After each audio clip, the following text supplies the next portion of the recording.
오늘은 로마서 5장 8절을 근거 구절로 삼아 말씀드리겠습니다. 이 말씀에서 사도 바울은 하나님의 사랑에 대해서 언급하고 있는데, 이 사랑에 관해서 말씀할 때 이 사랑이 어떤 의미를 지니는지 사도 바울이 신약 성경의 여러 편지에서 말씀하신 내용을 함께 살펴서 하나님의 사랑이 가진 특성을 우리가 함께 생각해 보려고 합니다. 여러분, 세상에서 사람들이 가장 많이 사용하고 또 그 뜻이 매우 깊고, 그래서 그 말을 듣기를 좋아하고 듣고 싶어 하지만 한편으로는 너무 해프게 쓰이는 표현이 무엇인지 짐작하시겠죠? 통계로는 모르겠지만 제 판단으로는 그 표현은 아마도 사랑한다 하는 표현일 것입니다. 그런데 사랑한다라고 말하면 그 사랑할 말하는 사람이 누구인지 관계없이 모두 다 똑같은 사랑일까요? 다시 말해서 그 사랑이 진짜냐 가짜냐를 제가 말하려는 것이 아니고, 그 사랑한다는 말에 담긴 질, 그 질의 깊이와 농도가 다 같으냐 하는 걸 물어보는 겁니다. 예를 들어서 어린아이가 부모에게 엄마 아빠 사랑해요 라고 말할 때, 그 사랑한다는 말을 듣고 우리도 사랑한단다 라고 말한다면, 그럴 때 이 아이가 말한 사랑한다와 부모가 말한 사랑한다 다 사실이지만 그 사랑의 질, 깊이, 또 농도는 다를 수밖에 없습니다. 아이가 일반적으로 사랑한다고 말할 때, 그건 언제입니까? 부모가 자기 소원을 들어줬을 때, 좋은 선물을 주거나 기대에 넘치게 잘해줬을 때, 그런 등등 좋을 때입니다. 어린아이일수록 좀 더 보태면 어린아이와 같은 사고를 가지면 가질수록 부모가 자기를 야단치거나 자기가 원하거나 바라는 대로 해주지 않으면,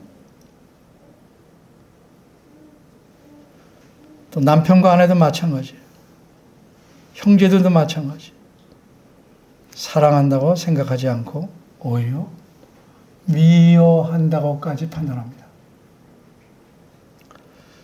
그런데 어른일지라도 금방 말씀드린 대로 사랑에 대해서 유아적인 생각을 갖고 있으면, 바꿔 말해서 사랑의 깊이와 농도가 없으면, 작으면 어린아이처럼 반응합니다. 부모에게도 그렇게 반응할 뿐더러 하나님에게도 그렇게 반응합니다. 그래서 이런 유아적인 사랑은 진짜이지만 그 질과 깊이가 이게 낮고 농도가 옅은 그런 사랑입니다. 그래서 본문을 근거로 연관된 성경 말씀을 함께 생각하면서 우리를 향한 하나님의 사랑이 지닌 특성 3가지만을 살펴보려고 합니다. 오늘 설교 제목이 3아 사랑인데, 이것이 하나님의 사랑에 지닌 특성을 표현한 겁니다.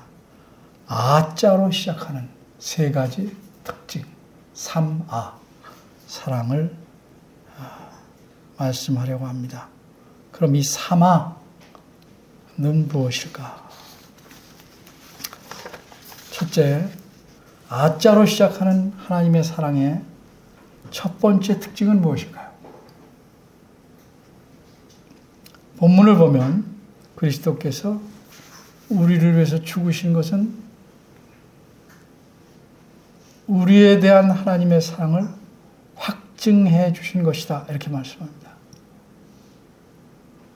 그러면 그리스도께서는 우리를 위해 언제 죽으셨습니까? 우리가 어떤 상태에 있을 때 죽으셨습니까? 본문 앞에서 말씀하기를 우리가 아직 죄인 되었을 때라고 합니다. 쉽게 말해서 우리에게 어떤 의로움이나 선함과 같은 가치가 있어서 그리스도께서 우리를 위해 죽으신 것이 아니란 뜻입니다. 그리스도는 우리가 아직 여전히 죄인이었을 때 죽으셨다고 말씀합니다. 물론 여기서 우리란 1차적으로 사도 바울 선생님과 로마교회 성도들입니다. 그러나 2차적으로는 모든 믿는 사람들에게 해당되는 말씀이죠.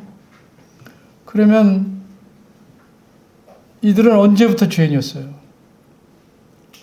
이들이 하나님의 은혜로 예수님을 믿기 전에는 그때까지 내내 죄인이었습니다.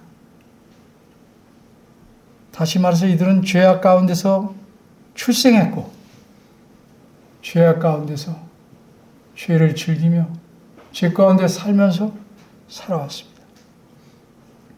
그런데 이들이 죄인일 때 어떻게 그리스도께서 그들을 위해서 죽으실 수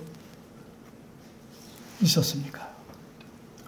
로마서 8장 29절 30절에서 사도 바울은 이렇게 말씀합니다. 하나님이 미리 아신 자들로 또한 미리 정하셨으니 또 미리 정하신 그들은 그들을 또한 부르시고 부르신 그들을 또한 의롭다 하시고. 무슨 말씀이에요? 한마디로 죄인인 이 사람들을 의롭게 하시고 하나님께서 미리 정하셨기 때문에 그리스도께서 그들을 위해 죽으시게 되었다는 말씀입니다. 그러면 하나님께서 이들, 즉 이제는 그리스도를 믿음으로 하나님께 의롭다 함을 얻은 이들은 언제 미리 정하셨는가? 사도 바울은 분명하게 이렇게 대답합니다. 에베소서 1장 4절과 11절입니다. 곧 창세 전에 그리스도 안에서 우리를 택하사 모든 일을 그 마음의 원대로 역사하시는 자, 즉 하나님의 뜻을 따라 우리가 예정을 입어. 이처럼 하나님의 사랑은 아주 오래된 사랑입니다. 이것이 첫 번째 특징입니다. 아주 오래된 사랑. 둘째, 아자로 시작하는 하나님의 사랑의 두 번째 특징은 무엇일까요? 본문 말씀은 하나님께서 우리가 아직 죄인 되었을 때 그리스도께서 우리를 위해 죽게 하셨다고 말씀합니다. 여러분, 그리스도가 누구십니까? 그분은 하나님의 아들이십니다. 여러 아들 중 하나가 아니라 유일하신 아들입니다. 그리스도를 죽게 하시려고 하나님께서는 그분을 이 땅에 보내셔서 사람이 되게 하셨습니다. 그리고 그리스도는 우리 죄인들이 지은 모든 죄값을 치르시려고 죽을 때까지 하나님의 모든 율법과 계명에 철저히 순종하셨습니다. 마침내 온갖 모욕과 모멸과 수치의 삶을 사시다가 십자가에 달려 죽으셨습니다.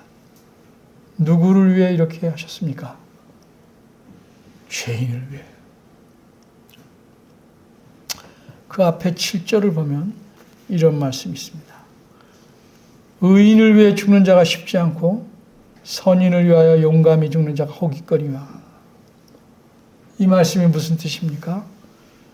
이 세상에서도 사람들 사회에서도 자신의 생명을 남을 대신하여 내놓는 일이 있다.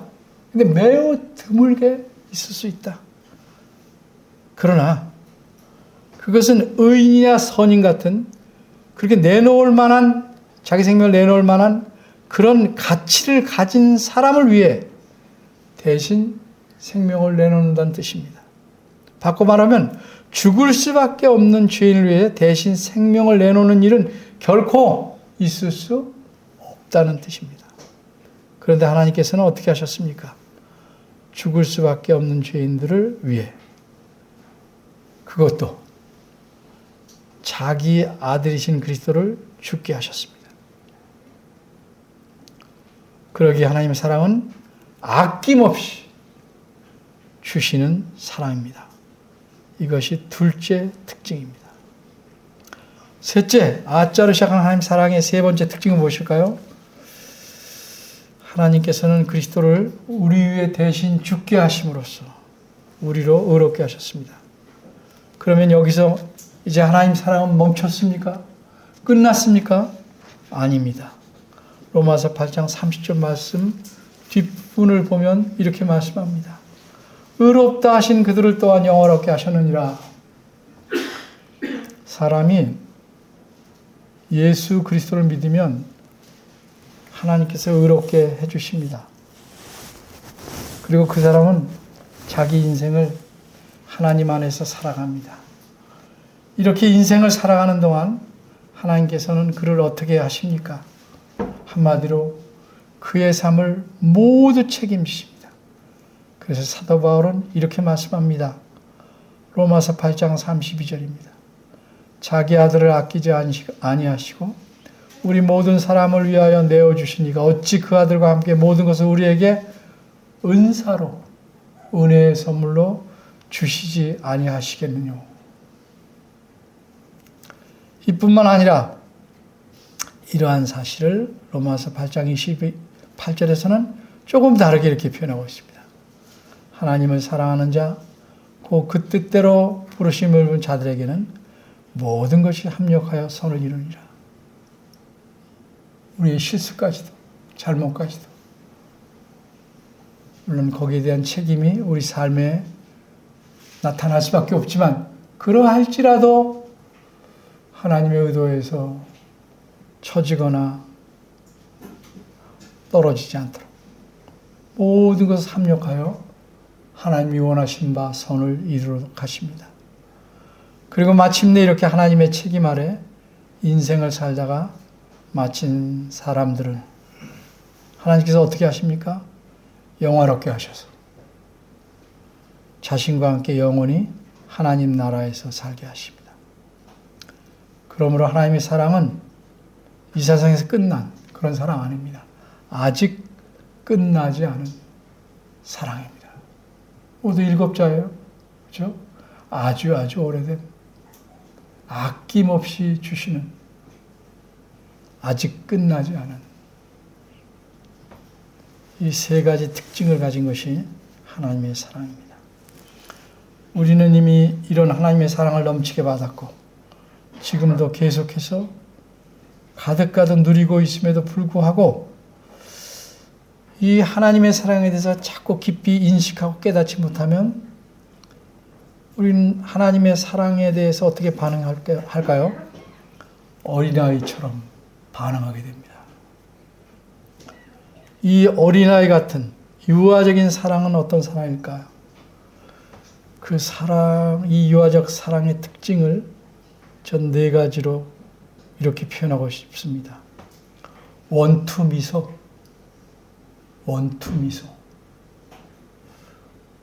원망합니다. 원망이라는 게 뭐냐?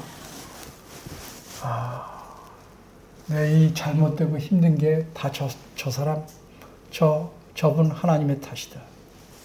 가슴에 쌓아두는 거예요. 깊어요. 깊어지면 매사에 투덜댑니다. 하나님은 나를 알아주셔. 나는 돌봐주셔. 내가 아무리 기도해도 안 들어주셔. 계속 투덜댑니다. 예배 열심히 해서 무슨 필요가 있어? 짜증나. 이 투덜댐이 안으로 쌓여 원망이 됩니다. 그러면 어떻게 또 바뀌는가? 결론은 하나님 나를 미워하시는구나. 전에는 사랑했지만 지금은 미워하시는구나. 그러니까 어떤 삶을 삽니까? 소극적인 삶을 삽니다. 마지못해 예배에 오고 마지못해 목회자가 들보니까 겨우 하나 하고 마지못해 체면이 있으니까 하고 그런 아주 소극적인 삶을 삽니다. 하나님을 기쁘시게 하기 위해서 적극적인 삶 아닙니다. 어쩔 수 없이 사는 삶을 삽니다. 원투 미소 이게 특징이라고 저는 생각합니다. 보통 피 한 방울의 양이 약 일반적으로 0.05ml라고 합니다. 0.05ml 얼마나 작은지 모르겠어요. 근데 이렇게 가정하면 이렇게 볼 때 누가 봐도 피가 분명히 섞였다라고 느낄 정도의 확실한 분홍색이 나타나려면 피 한 방울이 5에서 10리터. 쉽게 말하면 세면대 가득. 피 한 방울만 섞어도 이거 피네? 라고 느낄 만큼 분홍색이라고 합니다. 그러니까 여기에 이 세면대에 가득 피 한 방울이 섞였으니까 피가 없다고 할 수는 없어요. 그런데 피만 세면대에 가득 전부인 상태와는 비교할 수 없죠.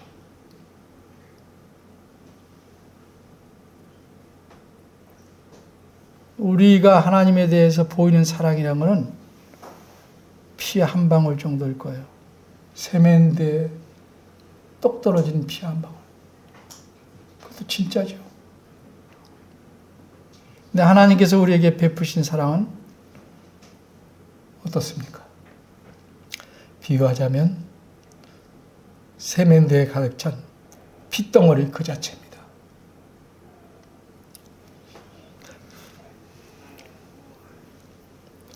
사랑은 그 근본적인 것이 희생입니다.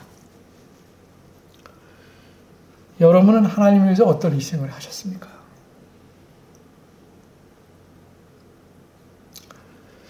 하나님 말씀을 읽는 것도 분량 채우기 바쁘지 않습니까? 밴드 성경 공부 그것도 힘들어합니다. 물론 그런 날도 있겠지만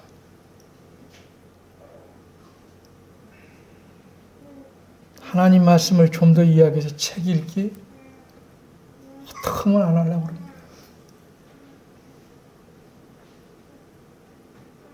체면 때문에 뭐라 하고 그리고 나는 하나님을 사랑합니다. 얼마나 옅은 사랑입니까? 이렇게 유아적인 사랑을 갖고 있으니까 내 뜻대로 안 되거나 하나님께서 내가 간절히 기도해도 들어주시지 않는다, 외면하신다는 느낌이 들면 어떡합니까?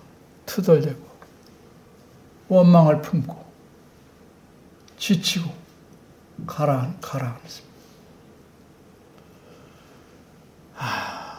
심지어 하나님께서 나를 사랑하시지 않고 미워하신다고 생각하면서 어쩔 수 없이 이제껏 해온 습관처럼 그래도 하나님의 사랑을 받았다고 생각을 하니까 마지막에 소극적으로 예배에 참석하고 겨우 그리스도인 같은 흉내를 내는 이유화적인 사랑을 하면서 평생을 삽니다. 이런 유아적인 사랑의 삶을 버려야 합니다. 그러면 어떻게 해야 될까요? 다른 길은 없어요. 하나님의 사랑을 깊이 깨달아 알아야 됩니다. 하나님 말씀을 살피고 하나님 말씀을 통해서 우리에게 지혜와 그 뜻을 알려주시는 계시의 내용을 알려주시는 성령께서 우리를 도우실 겁니다. 그래서 그 사랑을 깊이 알고 가슴에 담아야 합니다. 그래야 우리가 어떤 상황에서나 매우 부족하지만 진실되고 좀 더 농도 깊은 사랑을 하나님께 보일 수 있습니다. 올해는 이렇게 하나님의 사랑에 제대로 반응하는 유아적인 사랑의 행태를 버리고 좀 더 나은 성숙한 모습의 사랑을 보여서 하나님에 대한 우리의 사랑과 사랑의 깊이와 농도를 짙게 만드는 원년이 되기를 간절히 바랍니다. 기도하겠습니다.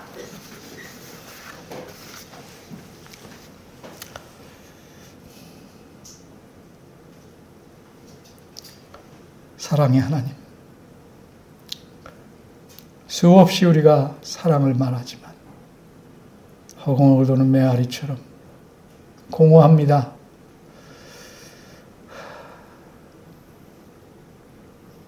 하나님의 사랑을 가슴 깊이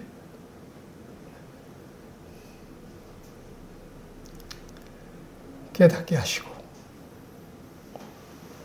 우리 삶이 이 사랑으로 가득 채워져 있음을 잊지 않게 하셔서 세상이 알지 못하는 평강과 감사와 기쁨이 우리 삶에서 끊어지지 않도록 도와주시옵소서. 예수님 이름으로 기도합니다. 아멘.